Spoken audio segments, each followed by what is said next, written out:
asset makes us rich and liability makes us poor।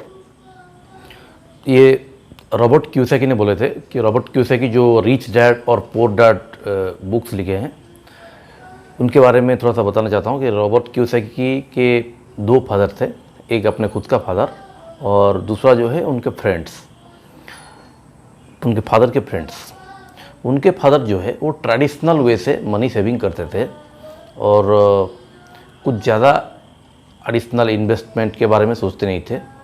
वो सोचते थे कि बैंक्स में ही पैसा रखना चाहिए, पैसा को ज़्यादा कहीं पे रख देने से रिस्की हो जाएगा, शेयर मार्केट में इन्वेस्ट नहीं करना चाहिए, रियल इस्टेट में इन्वेस्ट नहीं करना चाहिए। अगर हम अलग जगह इन्वेस्ट करेंगे हो सकता है वो रिस्क हो, ज़्यादा गोल्ड खरीदने से गोल्ड चोरी होने का चांसेस है। तो एक ट्रेडिशनल फादर जो रॉबर्ट क्यूसेकी थे वो उनको ही सिखाते थे कि तुम एक सिक्योर जॉब करो और एक अपना लाइफ को सिक्योर करो और ज़्यादा पैसे के पीछे रेस करना अच्छा नहीं है, वो लॉन्ग टर्म में लॉस होता है।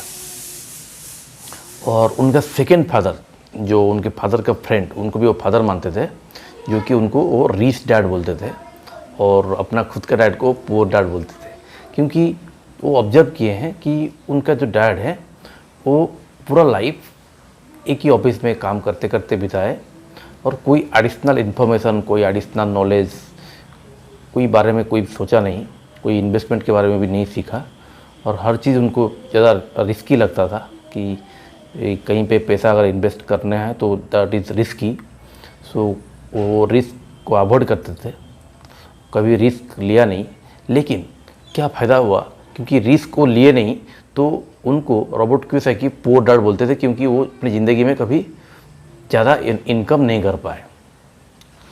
क्योंकि कहीं ना कहीं रिस्क और गेन के साथ कुछ रिलेशन तो है फ्रेंड्स। हम अगर कोई भी रिस्क नहीं लेंगे, not taking risk is also a risk, जो कि वो बोले थे कि not taking risk is also a risk, because अगर हम कोई भी रिस्क नहीं लेंगे इसका मतलब ये है कि हम कोई भी लर्निंग नहीं कर रहे, हम कुछ सीख भी नहीं रहे हैं और हम कुछ रिस्क भी नहीं ले रहे हैं, हम बस एक काम कर रहे हैं और उसके ऊपर पूरी तरह से निर्भर हो जा रहे हैं, पूरी तरह से डिपेंड हो जा रहे हैं। तो सेम थिंग। और रिच डैड, जो उनके रिच डैड थे, वो बहुत सारा अपने लिए घर बनाया, गाड़ी बनाया और आप अपना खुद का जो ज़मीन था, घर था, और स्टॉक्स में, बॉन्ड में इन्वेस्ट किए, गोल्ड में इन्वेस्ट किए, बहुत सारा डिफरेंट एसेट्स में इन्वेस्ट किए। जो डिफरेंट एसेट्स से उनके पास जो मनी है वो कन्वर्ट होके फिर आता था। जैसे स्टॉक्स में अगर लॉन्ग टाइम इन्वेस्ट करेंगे तो स्टॉक्स में क्या होता है, स्टॉक्स का वैल्यू भी टाइम के हिसाब से बढ़ता है और उसका डिविडेंड भी मिलता है। तो स्टॉक्स में आपको इनकम भी हुआ और आपका इन्वेस्टमेंट का पैसा जो है वो कन्वर्ट हुआ, पैसा ग्रो भी किया और आपको कुछ इनकम भी चलना चालू हो जाता है। बॉन्ड्स में इन्वेस्ट करने से आपका पैसा कंपैरेटिवली बैंक से ज़्यादा परसेंटेज में ग्रो करता है। रियल इस्टेट में इन्वेस्ट करने से रिस्क तो रहता है लेकिन मनी मल्टीप्लाई होता है। तो सेम है गोल्ड में, there is a risk but money multiply होता है। तो एसेट्स को हमें आइडेंटिफाई करना चाहिए। रिस्क अगर हम नहीं लेंगे, not taking risk is the biggest risk. तो वही रॉबर्ट क्यूसेकी ने बार बार बोले थे कि अगर आप लर्निंग नहीं कर रहे हैं, रिस्क नहीं ले रहे हैं, आप कोई चीज़ को, नया चीज़ को अप्लाई नहीं कर रहे हैं, तो आप वहीं का वहीं रह जा रहे हैं। जो कि उनका खुद का डैड के साथ हुआ था। लेकिन वो अपने खुद का डैड को इतना पसंद नहीं करते थे।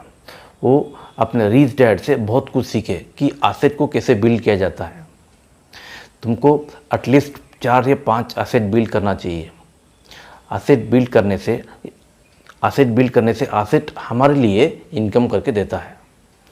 हम जब रात को सो रहे हैं तब भी हमारा एसेट हमारे लिए काम कर रहा है और हमें इनकम करके दे रहा है। तो एसेट डिजिटली भी है, ऑफलाइन भी है, ऑनलाइन भी है। हम बहुत तरह की एसेट क्रिएट कर सकते हैं। तो ये एसेट के बारे में हम और ज़्यादा कैसे जानें, नॉलेज को बढ़ाएं और एसेट कैसे हमारे लिए इनकम क्रिएट करके दे, ये सब के बारे में मैं और डिटेल में बताने वाला हूँ। तो stay tune to my channel में स्पेसिफिकली ये मनी सीरीज जो है आपका जो अवेयरनेस है एसेट्स के बारे में, लाइबिलिटी के बारे में बढ़ाने के लिए है। क्योंकि मेन चीज़ है कि पासिव इनकम के बारे में हमें जानना चाहिए। एसेट जो है वो हमें पासिव इनकम क्रिएट करता है। हम जो काम नहीं करके भी हमारे लिए इनकम क्रिएट होना चालू हो जाता है। इसीलिए हमें एसेट्स के बारे में ज़्यादा जानना चाहिए और एसेट्स में ही ज़्यादा इन्वेस्ट करना चाहिए। और लाइबिलिटी क्या है? लाइबिलिटी जो है वो है जो हम रेगुलरली कंटिन्यू परचेज करते रहते हैं। गाड़ी, bikes, mobile phone, dress, continue हम परचेज करते रहते हैं लाइबिलिटीज़ कंटिन्यू, जो कि हमारे लिए कोई भी इनकम नहीं करके देता है। हम कंटिन्यू लाइबिलिटी परचेज करते रहते हैं और एसेट्स को हम रिस्क समझते हैं। एसेट हमारा रिस्क नहीं है, एसेट हमारे लिए इनकम क्रिएट करके दे सकता है। तो asset is not a risk.